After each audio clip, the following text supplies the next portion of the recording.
The COVID issue is still at the highest degree of alert, according to the World Health Organization, and despite recent advances, the epidemic still comprises a worldwide health emergency.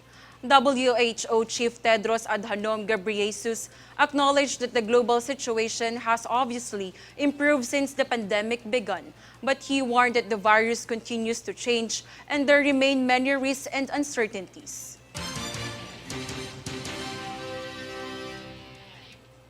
In other news, Vice President Sara Duterte called on the business sector to consider employing K-12 graduates. Max Legaspi has the full story.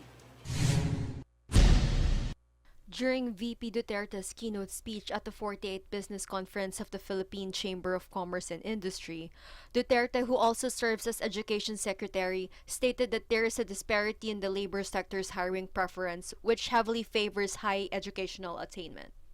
She said that the Department of Education, or DOE, is taking the necessary steps to close gaps and produce quality K-12 graduates who are prepared for employment. She further stated that the Department of Education, or DOE, is already working on how to make our grades 11 to 12 ready for work and skilled ready when they graduate from the K-12 program. Duterte also emphasized the importance of business sector in reviving the country's economic following the pandemic. Also, according to Duterte, the private sectors work alongside the Department of Education to develop learning resources for school children, teachers, and academic instructors. For Golden Nation Network, this is Max Legaspi.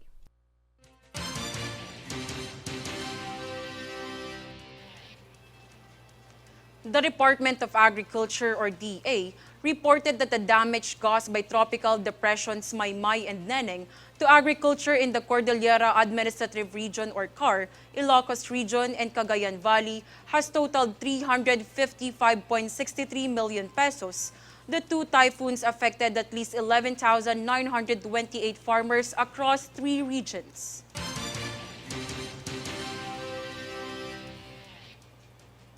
For Lower House update, Representative Luis Raymond Villapuerte urged the Department of Information and Communications Technology and the National Telecommunications Commission should work closely with local public telecommunications entities to ensure a scam-proof system in the registration of all SIM cards.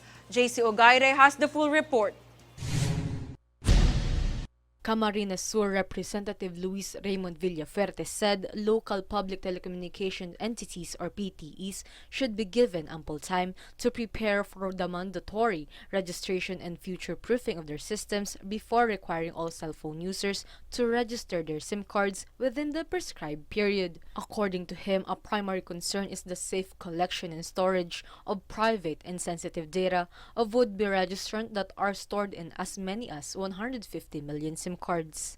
Villafuerte, who is also a co-author of the law, supported the plan by DICT Secretary Ivan John Uy to let both prepaid and postpaid subscribers register their respective SIM cards online to avoid the scenario of getting them stuck in long queues to sign up at registration centers of PTEs in malls and other commercial establishments. The DICT in turn is mandated by the law to do an annual audit on the PTE's compliance with information security standards. For Golden Nation Network, this is JC Ogaire.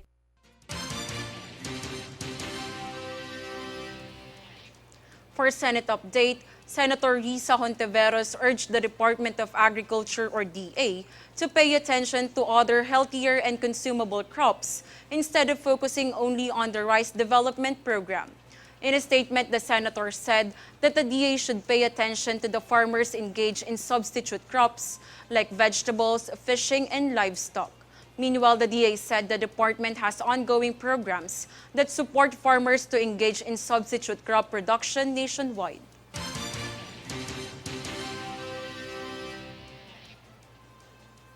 On to a separate story. Pasang Mazda Alliance of Transport Operators and Drivers Association of the Philippines is seeking public support on their petition to add surge pricing on PUB fares due to the continued rise in fuel prices.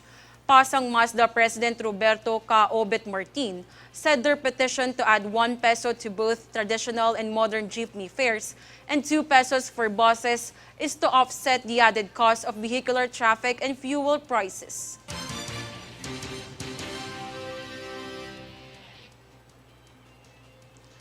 Plane fares will be cheaper next month following the decline in the prices of jet fuel. Here is the full story.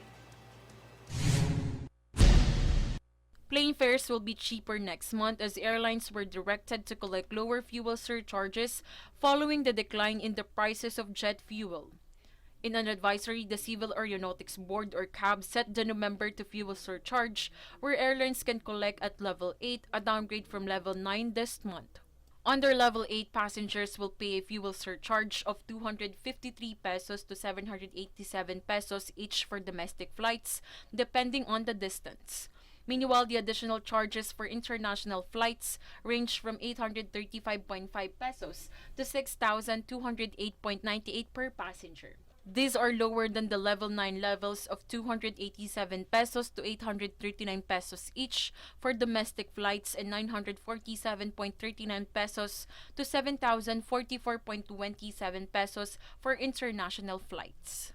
Moreover, at level 8, passengers will pay next month a fuel surcharge of 361 pesos for flights from Manila to Caticlan, Calibo, and Rojas, while 503 pesos would be collected for those flying to Iloilo, Bacolod, Cebu, and Puerto Princesa.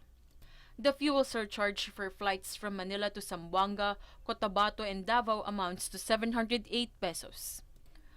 Additionally, flights from Philippines to Taiwan, Hong Kong, and Vietnam will have a fuel surcharge of 835.5 pesos per passenger, while passengers flying to Singapore, Thailand, Malaysia, and Guam will pay an additional 1,154.89 pesos, while those going to North America and United Kingdom will have to pay 5,913.31 pesos. Meanwhile, fuel surcharges are additional fees by airlines to help them recover fuel cost. These are separate from the base fare, which is the actual amount paid by the passenger for his or her seat. For Golden Nation Network, this is Natalie Danganan.